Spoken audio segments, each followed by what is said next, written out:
Alhamdulillah sudah sadar mau sholat, misalnya ibadahnya lengkap, itu pun dia masih pesimis. Ibadah seperti ini yo belum mesti diterima sama Allah kalau itu jadi mikirnya terus negatif lagi. Pokoknya mikirnya nyari sudut-sudut yang negatif terus. Pesimis terus. Ini kalau diajak ngomong mesti tidak enak orang yang serba negatif ini. Jadi kalau kita punya karakter ini, jangan-jangan kita mindset kita adalah self-hatred, pembenci diri. Kita tidak pernah bersyukur mesti. Kita isinya mengeluh terus. Karena yang kita lihat sudut negatifnya. Tidak punya pacar, sambat. Punya pacar, ya sambat. Uangnya banyak, sambat. Wah, uang banyak tapi tanggung jawab juga banyak, kerja capek. Kerja siang sampai sore, sampai malam tidak ada istirahatnya. Masih sambat. Dapat pekerjaan, ya sambat, mengeluh. Apalagi tidak dapat pekerjaan. Nah, ini cara berpikir negatif, pesimis. Jadi diri kita ini tidak ada baiknya sama sekali, wong yo. Teman-teman membacanya secara negatif terus. Yang kedua, self-hatred itu suka membandingkan dengan orang lain. Biasanya ya orang lain yang lebih sukses, orang lain yang dianggapnya lebih berhasil. Jadi selalu bilang, wah enak sampean, wah lebih bagus sampean, wah lebih, pokoknya selalu melihat orang itu sebagai lebih tinggi, lebih sukses, lebih berhasil dibandingkan aku.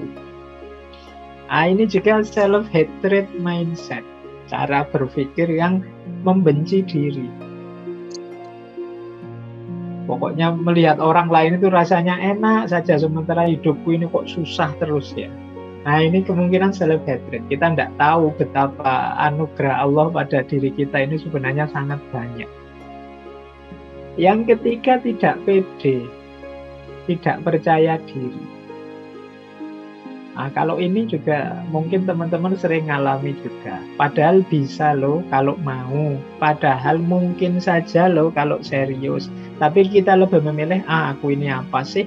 Aku ini tidak penting, aku ini. Nah, itu nanti self-hatred mindset. Kemudian yang keempat, karena dia tidak pede, kalau ada orang muji dia, itu dianggapnya bohong, dianggapnya manipulasi, atau dianggapnya tidak tulus. Wah, sampean ini tekun sekali ya, rajin sekali ya. Wah, itu kita curiga, ini mesti basa-basi ini. Wah, ini mesti cuma cari muka aja. Wah, ini cuma. Jadi kita tidak bisa menerima orang muji kita itu. Kita mikirnya selalu, wah ini mesti tidak tulus ini. Mentang-mentang teman ya, sebagai teman paling basa-basi. Kita sulit menerima pujian dari orang lain. Terus yang kelima, self-hatred mindset itu menganggap bahwa orang lain itu tidak suka dirinya. Kalau ada orang ngumpul-ngumpul, dia curiga, ini mesti ngomongin saya ini mesti ngerasani aku, mesti. Nah, itu kecurigaan berlebihan ini berawal dari kita tidak pede, tidak percaya diri pada diri kita sendiri. Kita menganggap diri kita ini banyak lubangnya, banyak jeleknya, dan semua orang melihat itu. Sehingga menganggap orang-orang itu mesti tidak senang sama saya, mesti aku dianggap rendah, mesti aku dianggap bukan orang penting. Nah, ini self-hatred mindset. Kalau tadi dipuji tidak percaya, kalau dikritik dianggap menghina. Ini kan sulit orang self-hatred. Kalau dipuji malah dianggap basa-basi. Begitu kita kritik, kalau begitu sampean jangan gitulah, mbok rajin begitu, dianggap menghina. Jadi, ini berat juga menghadapi orang yang self-hatred ini. Semoga kita tidak termasuk yang inilah. Wong punya teman kayak gini juga repot. Diajak ngomong negatif terus. Kalau dipuji tidak percaya, dianggap kita tidak tulus, basa-basi. Kalau dikritik ngamuk-ngamuk, dianggap kita menghina, merendahkan. Kemudian suka iri, suka cemburu dengan orang lain. Ya kalau ini karena dia selalu membandingkan dirinya dengan orang lain, dia akhirnya jatuhnya pada iri, ingin seperti yang lain. Lupa bahwa dalam hidupnya juga ada sangat banyak hal yang penting untuk disyukuri. Nah, kemudian punya mindset juga bahwa hubunganku dengan orang lain juga mesti akan gagal. Karena aku ini orangnya seperti ini. Nah, itu misalnya urusan kita jatuh cinta sama lawan jenis misalnya, itu dia mesti terus tidak pede, mesti gagal. Kenapa? Karena aku ini bukan apa-apa, aku itu tidak punya apa-apa. Nah, ini termasuk self-hatred mindset. Meskipun lawan jenisnya sudah ngode-ngode, mbok kamu segera nembak, mbok kita ini segera diresmikan, tapi ya karena dia perspektifnya negatif, ya mikirnya, apalah aku ini, siapakah aku ini, dan seterusnya. Akhirnya ya ndak jalan-jalan. Ya nanti kalau ditembak duluan sama yang lain, ya jangan nangis, wong sudah dikasih kesempatan kamu ndak maju-maju. Terlalu banyak mikir betapa aku ini siapa. Nah, dan tidak berani bermimpi. Orang self-hatred ini, dia tidak berani mimpi, tidak berani bercita-cita tinggi, karena menilai dirinya terlalu rendah. Jadi teman-teman, dimulai dari sini, mari kita mulai membangun persepsi yang positif terhadap diri kita. Ya memang kita manusia tidak sempurna, ada kurang-kurangnya, ada lemahnya, ada batas-batasnya. Tapi percayalah kita tidak seburuk itu. Percayalah banyak kualitas-kualitas positif, kualitas baik yang kita miliki. Jadi, jangan membenci diri kita sendiri. Kalau pada diri kita sendiri saja kita benci, apalagi kepada orang lain. Baik, jadi kalau teman-teman melihat hari ini, wah Pak, saya merasa dunia medsos ini penuh dengan kebencian-kebencian. Lontaran-lontaran saling caci maki, saling merendahkan, saling menjatuhkan. Jangan-jangan memang hari ini banyak orang yang benci pada dirinya sendiri. Sehingga keluarnya adalah kebencian-kebencian pada yang lain. Karena mindsetnya seperti ini, akhirnya melihat apapun serba negatif. Ya, seperti pepatah itu loh, orang hanya memberikan apa yang dia miliki. Kalau yang dia miliki dalam dirinya adalah kebencian-kebencian, keluarnya ya mungkin hanya kebencian-kebencian saja. Jadi pijakannya ini ya, mari kita perbaiki kalau teman-teman punya karakter semacam ini. Yuk kita lanjutkan. Kita jelajahi dulu dunia filsafat yang membahas tentang self-love ini. Ada beberapa yang menurut saya menarik, gagasan-gagasan para filsuf. Misalnya saya awali dari Buddha Gautama. Ada quote terkenal sekali dari beliau, engkau dirimu sebagaimana siapapun di seluruh alam semesta ini berhak atas cinta dan sayangmu. Jadi ini Buddha menegaskan hidup ini ya memang harus kita isi dengan cinta dan kasih sayang saja.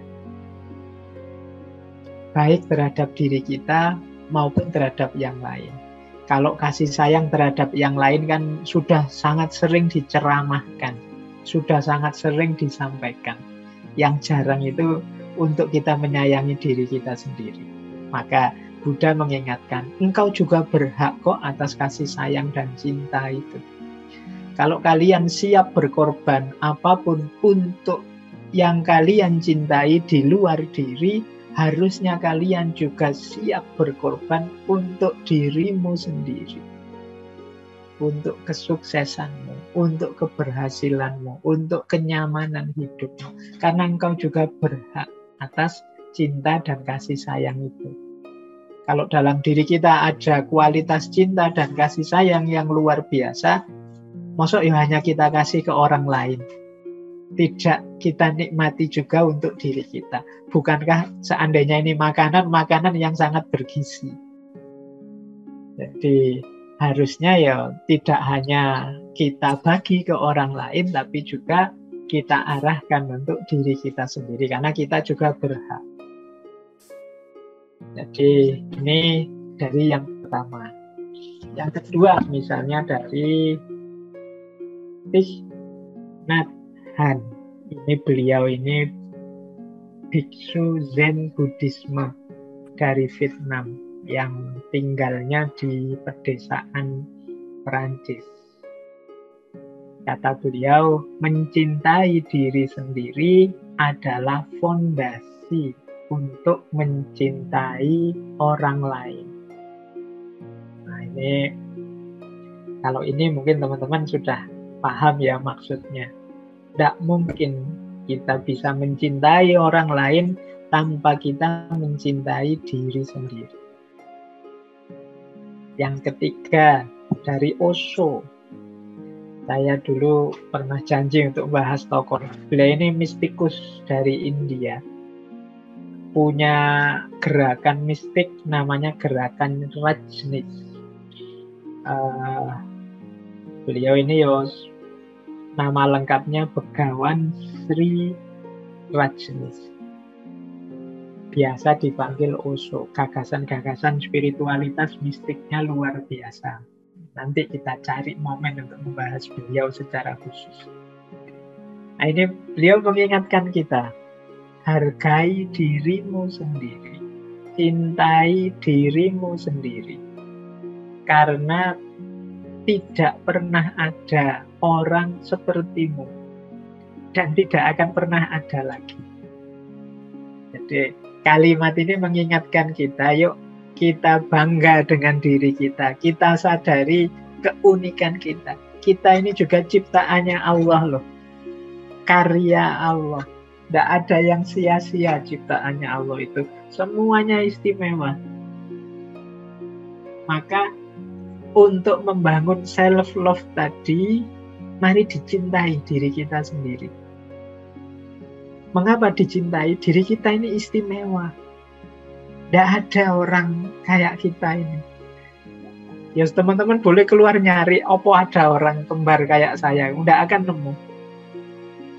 Jadi kita ini unik. Saya tidak bilang kita ini lebih baik atau lebih hebat dari yang lain. Tapi kita ini unik. Punya kekhasan sendiri-sendiri. Orang-orang hebat di luar itu juga punya kekhasannya sendiri-sendiri. Hanya saja mungkin mereka pede dan mengaktualkan potensi keistimewaan mereka, sementara kita ini tidak pede, minder, sehingga tidak berani tampil, tidak berani menunjukkan siapa aku yang sebenarnya. Ini menunjukkan kita tidak menghargai diri kita sendiri. Ayo mencintai diri kita. Tidak ada orang seperti kalian, tidak ada orang seperti saya persis, tidak ada. Kita ini unik. Kalau kita tidak ada, dunia kehilangan orang seunik kita. Jadi sekhas kita loh. Apa tidak nangis itu dunia kehilangan orang yang unik kayak kita. Nah ini gayanya Rajneesh. Kalau mendorong kita untuk pertama-tama memang mencintai diri kita sendiri. Jangan dibalik. Dibalik itu kita lebih fokus mencintai yang lain, yang di luar diri. Lupa bahwa dasarnya mencintai yang lain yang di luar diri. Nah, ini juga tokoh-tokoh yang kemarin kita jelajahi. Pembahasannya tentang self-love. Misalnya Lao Tzu. Kata Lao Tzu, Lao Tzu, Lao Tzu, menjadi orang yang sepenuhnya alami itu sangat penting. Dan mengasihi diri kita sendiri itu bukan kesombongan, bukan kok terus merasa diri lebih dari yang lain. Bukan kesombongan, tapi kewarasan. Alami kok. Manusia itu ya secara alami sebenarnya suka dengan dirinya. Kalau orang Jawa itu kan punya pepatah, tresno jalaran saka kulino. Loh yang paling kulino di antara semua makhluk di muka bumi itu kan kita dengan diri kita sendiri. Itu loh. Kalau teman-teman mau jujur, kalau misalnya kita berkaca gitu ya, bukan moco gitu ya, kesombongan, jane ya tapi mesti nganggap dirinya masing-masing. Sebenarnya aku yang ganteng loh ya, sebenarnya aku ya cakep ya, sebenarnya pasti begitu. Alami itu. Jadi orang yang waras itu ya pasti dia menganggap ya meskipun aku begini-begini ya penting lah aku begini-begini. Jadi kalau tadi ada orang yang self hatred itu sebenarnya tidak alami. Mungkin ada pengalaman-pengalaman tertentu yang membuat dia jadi negatif cara berpikirnya. Jadi mengasihi diri sendiri itu alami, waras. Bukan sombong, nanti sombong ini jadi batasnya. Nanti kita bahas di belakang. Tapi enggak, alami normal. Orang itu ingin sehat, itu kan namanya dia mencintai dirinya. Ingin nyaman, namanya mencintai diri. Ingin senang, ingin bahagia, itu kan alami saja. Orang mencintai dirinya. Justru kalau ada orang kok aneh-aneh, saya tidak ingin bahagia Pak, biarlah saya sakit saja Pak. Nah, ini kan cara berpikir yang aneh. Kalau teman-teman dengar logika seperti ini kan rasanya tidak nyambung. Meskipun nanti kalau dijelas-jelaskan secara bulat ya mungkin bisa saja dapat justifikasi. Tapi logika normal itu ya orang itu nyari nyaman, nyari enak, nyari senang. Nah, ini kata Lao Tzu, yo menjadi orang yang sepenuhnya alami itu sangat penting. Jadi yuk biasa saja. Kalau memang kita suka dengan diri kita, kita wujudkan itu, kita hidupkan itu.